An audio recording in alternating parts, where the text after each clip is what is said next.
Hello, everyone. I challenged myself. I'm going to give an entire talk about finance without having a single number come up on my presentation. So let's see how we do. The first thing I want to do is start with a question. If we're talking about decision making, what type of decision maker are you? So can I see my logical people? Raise your hand. Like Data from Star Trek Next Generation's your model? Okay, got it. Okay, what about my emotional decision makers? Don't be shy. Life's a romance novel? Okay, great. Actually, it's a bit of a trick question because we actually are all blending our decisions at all times. We use both emotion and logic to make the decisions.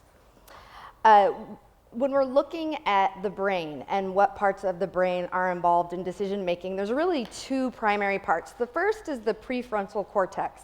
And you probably are wondering why a wealth manager is telling you about the brain. It's coming. But in the prefrontal cortex, this is actually where the thought, consciousness are housed, and it's also the place where decisions are finally processed. It's a little bit like that robot, right? It processes all of the data. The other part of the brain is the limbic system. In this part of our brains, we actually share with reptiles. Sometimes you'll hear it called the reptilian brain. And the thing that it has that is a bit different between the limbic system and the prefrontal cortex is that the prefrontal cortex does a great job of making accurate predictions about the future. So if you're cold, you are aware that you are cold, and you understand that there is a sweater and that sweater will then make you warm, and you make the decision to go and put on the sweater. All of that's happening in your robotic prefrontal cortex. When you look at the limbic system, it doesn't do such a good job of making predictions about the future. It's a little bit like a crystal ball. Like sometimes it does a good job, sometimes it doesn't, but what it really has is the processing power of a server farm.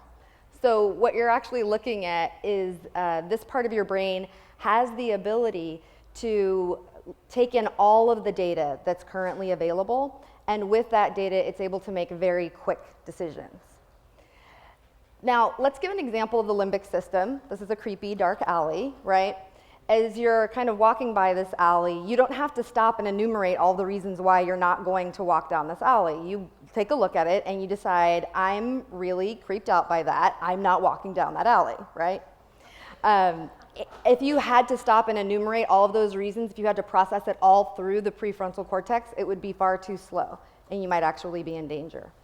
So it's important to understand that our brains are designed to use both parts. So both the very slow kind of processing part, and then also our very reactive and the feeling part, where our emotions are housed in the limbic system. What we've learned over time is that it's extremely important to use both. Actually, people recently in a study who had damage to either the prefrontal cortex or an area of the limbic system where emotions are housed were unable to make even simple decisions about what to eat, what to wear. And so we're designed to have those two parts work together. And I've found that when you are intentionally blending both logic and emotion, that's actually when you are doing the best job of making your decisions. So let's get an example. This is your girlfriend, I'm sorry. And she comes home with a bad haircut that reminds you of your cousin Billy Bob, who's your arch nemesis. And you have a whole series of things that come up. First you have emotions that come up that are like, I'm surprised, I'm annoyed, and I'm confused, what's going on, right? All of that's your limbic system, right there, our lovely little reptilian brain. After you think about it for a moment, you say, you know what, haircuts can change, people can change, she's actually a good girlfriend, I'm just going to keep an eye on her poor grooming choices. So what's happening is that you actually have an emotional response, and what is happening is that your prefrontal cortex is grabbing information about that and processing it through so that you can finally make that blended decision. So this is the part where we get to finance. Some of the most important decisions that we ever make in our life are around our finances. So we have a really hard time intentionally integrating the two of these. And I want to give you some theories about why. I actually think that the first problem's men. Now, this could be partially informed by the fact that I'm a lesbian who's owned a firm inside of a male-dominated finance industry for 12 years. Could be informed by that, but really, I think it's men. And the way that they're kind of approaching problem solving is generally, they believe all logic, no emotion, right? Like you just have to make the logical decision. And I say supposedly there because it's not really true that that can happen. We know that emotions are kind of functioning in decision making at all times.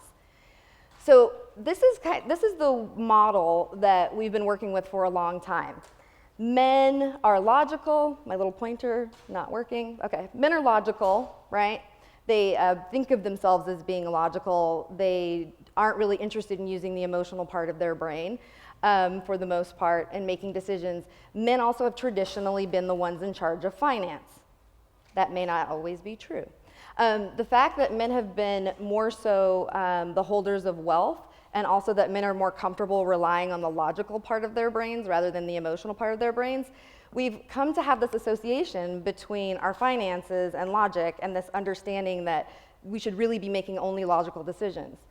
So the trouble with that, though, is that we know emotions are always showing up. And if we aren't acknowledging those emotions, then they can actually pop up at unwanted times, like that cousin Billy Bob does sometimes at holidays. And so we don't know what the impact of those emotions is necessarily going to be. Here's the other problem, fear. This is all emotion and no logic. Who here has experienced fear around financial decision making? Okay, you are all completely normal, and for the people who didn't raise their hands, you experienced fear too, most likely. Let me show you why. Fear is something that works. It's linked to our survival. Some of you caught that there is a cheetah waiting for you in the grass. Some of you caught that right away, instantly. Others didn't. But generally speaking, those of our ancestors who saw that and were afraid first and either prepared to fight or to run away, those are, in an evolutionary sense, the people that survived, had children, and are the reason why we're all here. The people who didn't have a fear response didn't survive. So your body makes this, your brain makes this very important conclusion: oh my God, fear means I'm going to survive. This is extremely important to the body. And so it starts to associate certain things with fear and survival. So I see a cheetah, I'm afraid, I survive. Now, we're actually very smart beings. So we realize that it's not only cheetahs that will kill us, it's actually also not having food, right? So if we start to get afraid that we're not going to have food, we have that survival instinct and that fear come up as well. And because we're smart, we can extrapolate it even further to money, because money buys the food, right, that you will need to survive. So because fear is so intrinsic inside of the way that we've developed as human beings over time, we should, instead of believing that there isn't fear involved in finance or there shouldn't be fear, instead we should start to expect it. The trouble with being high on fear is that it actually hijacks the brain and makes things happen in a way that is not actually in your best interest. This is a picture of your resting brain on the left, and then this is the brain of somebody who is obviously afraid on the right. A lot more activity in the limbic system. The red indicates where there's more activity happening. This is important because the limbic system is doing something key. Its job is to package up all of the information it's taking in that your conscious mind cannot comprehend, distill it down into an emotion, and give you that information instantaneously, right? Because we know it has that large processing power. But when it does that and you have an impulse associated with that, and I'm starting to get low on time, when you have an impulse associated with that, that's when you're not actually using the logic piece. So I have ideas about how to move forward. First, I think we should toss the male model. And then secondly, we should actually start to embrace the fear. And I actually want people to get used to using the fear to their advantage. So of course, expect emotions that are coming up. But what you really want to do is think of this as an acronym that can be useful to you. Feel the feelings, examine the facts that are there, access and assess what information may be inside of those feelings, and then respond. So you should go into financial decision making assuming that this is going to happen.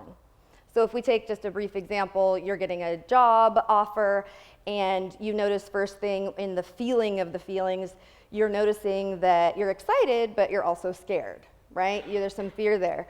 Well, if you start to examine the facts, which include what you've experienced emotionally, oh, I noticed I've had some of that worry come up and some excitement. The excitement means it's probably a good match for me in terms of what my interests are. The other side of it is actually looking at that worry. And let's say what you really needed to do was take a closer look at your budget to make sure that you could actually take the job. So you're going to actually access the emotions that are available. They have information that's available in the part of your brain that is able to do a lot more processing, right? So let's say you take a look at the budget, you realize everything is going to be okay. That's actually when you're able to respond. You come back and say, hey, I actually need to negotiate a higher salary. So why does any of this matter? Don't worry, I'm at the end. Why does any of this matter? Well, I think the era of male domination of the world is coming to an end, as evidenced by politics. And my belief is that once we're done with politics, we're heading straight for finance. And I want you to all be ready. Thanks for your time.